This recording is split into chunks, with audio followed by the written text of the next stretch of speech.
کرنے کے بعد واجب الاحترام ذوی الاحتشام برادران اسلام، السلام علیکم ورحمۃ اللہ وبرکاتہ۔ حضرت انس رضی اللہ تعالی عنہ حضور علیہ السلام کے خادم خاص ہیں اور انہیں 10 سال تک حضور کی خدمت کا موقع نصیب ہوا۔ جب حضور مکے سے ہجرت فرما کر کے مدینہ تشریف لائے تو اس وقت 7-8 سال عمر تھی، تو ان کی والدہ ماجدہ حضرت ام سلیم رضی اللہ تعالی عنہا حضرت انس کو حضور کی خدمت میں پیش کر دیا کہ یہ آپ کی نوکری کیا کرے گا۔ کہتے ہیں میں نے پورے 10 سال تک حضور کی خدمت کی اور 10 سال میں ایک بار بھی حضور نے مجھے اف نہیں کہا۔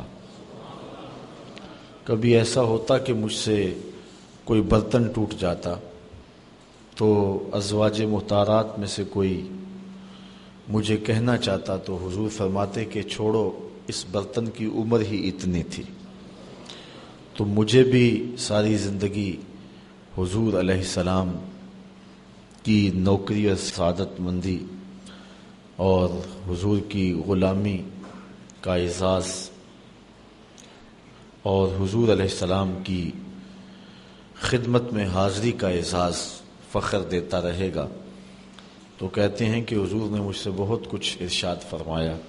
ان باتوں میں سے جو حضرت انس کو حضور نے ارشاد فرمائی، ایک بات یہ ہے کہ حضور نے ارشاد فرمایا ثلاث من کن فیہ وجد حلاوت الایمان، کہ 3 چیزیں ایسی ہیں کہ اگر کسی شخص میں وہ پائی جائیں تو وہ ایمان کی لذت پا لے گا، ایمان کا سرور اسے نصیب ہو جائے گا۔ حلاوت مٹھاس کو کہتے ہیں، ایمان کی ایک مٹھاس ہے جو انسان محسوس کرتا ہے، جس طرح عبادت کا ایک لطف ہے، ایک ذائقہ ہے، ایک مزہ ہے، نماز کا ایک لطف ہے، قیام کا مزہ ہے، سجدے کا مزہ ہے، سحری کا لطف ہے، افطاری کا لطف ہے، صلاۃ التراویح کا ایک مزہ ہے، اعمال کا ایک لطف، اعمال کی ایک حلاوت ہے۔ پھر ان اعمال کی مختلف اوقات میں حلاوت الگ ہے۔ اگر نماز فجر کے وقت پڑھو تو اس کا لطف اور ہے، اگر تہجد کے وقت پڑھو تو اس کا مزہ اپنا ہے، دوپہر کے وقت پڑھو تو اس کا لطف اپنا ہے، اور وہی نماز ماہ صیام رمضان کو نصیب ہو جائے تو پھر لطف اور ہے۔ اس طرح مقامات کے فرق سے ان کی حلاوت میں فرق ہوتا ہے۔ گھر میں نماز پڑھو تو لطف اور ہے، مسجد میں آ کر کے پڑھو تو مزہ اور ہے، اور اگر پیشانی کو سجدے کے لیے حرم کا صحن مل جائے تو پھر مزہ اور ہے، اور اگر ریاض الجنہ کی دھرتی مل جائے تو پھر لطف اور ہے۔